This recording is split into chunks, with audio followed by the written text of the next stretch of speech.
ಯಾರು ಇವನು ಅಂತ ನೋಡ್ತಾ ಇದ್ದೀರಾ? ನಾನು ನಿಮ್ಮ ಥರ ಇವನ್ ಬೀಯಿಂಗ್ ಕಣ್ರಿ. ಎಷ್ಟು ತಮಾಷೆ ಮಾಡಿದೆ ಅಷ್ಟೇ. ಯಾರು ಇವನು, ಹೀಗೆಲ್ಲ ಮಾತಾಡ್ತಾ ಇದ್ದಾನೆ, ಹೊಸ ಮುಖ ಪರಿಚಯ ಅಂತ ನೋಡ್ತಾ ಇದ್ದೀರಾ? ತಲೆಗಿಡಿಸ್ಕೋಬೇಡಿ, ನಾನು ಮುಂದೆ ಅಪ್ಲೋಡ್ ಮಾಡೋ ವೀಡಿಯೋಸಲ್ಲಿ ನನ್ನ ಪರಿಚಯ ಹಾಗೆ ಆಗುತ್ತೆ. ಮುಂದೆ ಅಪ್ಲೋಡ್ ಮಾಡೋ ವೀಡಿಯೋದಲ್ಲಿ ಅಂದರೆ ಈ ವಿಡಿಯೋ ಯಾಕೆ ಅಂತನಾ?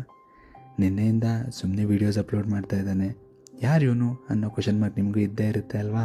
ಅದಕ್ಕೋಸ್ಕರ ನನ್ನ ಕಡೆಯಿಂದ ಒಂದು ಪುಟ್ಟ ಇಂಟ್ರೋ. ಒಂದೇ ವಿಡಿಯೋದಲ್ಲಿ ಎಲ್ಲ ಡ್ರ್ಯಾಗ್ ಮಾಡಲಿಕ್ಕೆ ನನಗಿಷ್ಟ ಇಲ್ಲ ಆ್ಯಂಡ್ ಕೇಳಲಿಕ್ಕೆ ನಿಮಗೂ ಬೋರ್ ಆಗುತ್ತೆ. ಅದಕ್ಕೋಸ್ಕರ ನಾನು ಅಪ್ಲೋಡ್ ಮಾಡೋ ವೀಡಿಯೋಸು ನಿಮಗಿಷ್ಟ ಆದರೆ ಲೈಕ್ ಮಾಡಿ, ಕಮೆಂಟ್ ಮಾಡಿ, ನಿಮಗಿಷ್ಟ ಆದವ್ರಿಗೆ ಶೇರ್ ಕೂಡ ಮಾಡಿ. ಇದೇ ರೀತಿ ಸಪೋರ್ಟ್ ಮಾಡ್ತಾಯಿರಿ. No BP, be happy. ಇಲ್ಲಿ ಕಾದು ತಿನ್ನೋ ಹಣ್ಣು ತುಂಬಾ ಸ್ವೀಟ್ ಮಗ, ನಿನ್ ಟೈಮ್ ಕೂಡ ಬತ್ತಾದೋ ಸಿತಾಡಿ ಮಗ, ಕೆಟ್ಟ ನೆನಪುಗಳನ್ನು ನೀ ಡಿಲೀಟ್ ಮಗ.